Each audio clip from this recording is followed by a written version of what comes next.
বাশার আল আসাদের পতনে নেতৃত্ব দেয়া বিদ্রোহী সংগঠন হায়াত তাহরির আল শামের প্রধান বিশ্বের দেশগুলোকে আশ্বস্ত করেছেন, বলেছেন সিরিয়াকে নিয়ে বিদেশিদের ভয়ের কোনো কারণ নেই।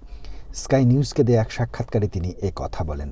হায়াত তাহরির আল শামের প্রধান আবু মোহাম্মদ আল জোলনি আসাদ সরকারের পতনের পর এই প্রথম কোনো পশ্চিমা গণমাধ্যমকে সাক্ষাৎকার দিলেন।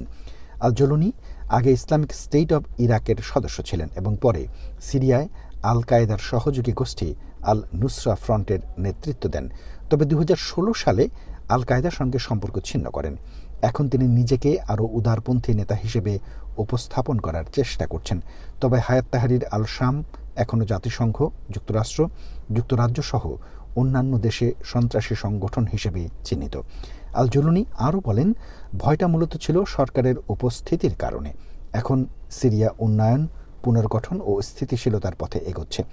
তবে তার এই আশ্বাসের পরও হায়াত তাহরির আল শামের দ্রুত ক্ষমতায় উত্থান সিরিয়ার সংখ্যালঘুদের মধ্যে, যেমন কুর্দি, আলাওয়াই ও আলভি এবং খ্রিস্টানদের মধ্যে আশঙ্কার জন্ম দিয়েছে। জোর দিয়ে বলেন, যুদ্ধক্লান্ত সিরিয়ার মানুষ নতুন করে সংঘাত চায় না। দেশ আরেকটি যুদ্ধের জন্য প্রস্তুত নয় এবং এমন যুদ্ধে আর জড়াবে না।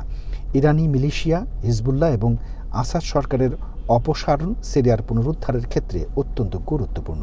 তাদের অনুপস্থিতি সমাধান। বর্তমান পরিস্থিতিতে আতঙ্ক ফিরে আসার কোনো সুযোগ নেই।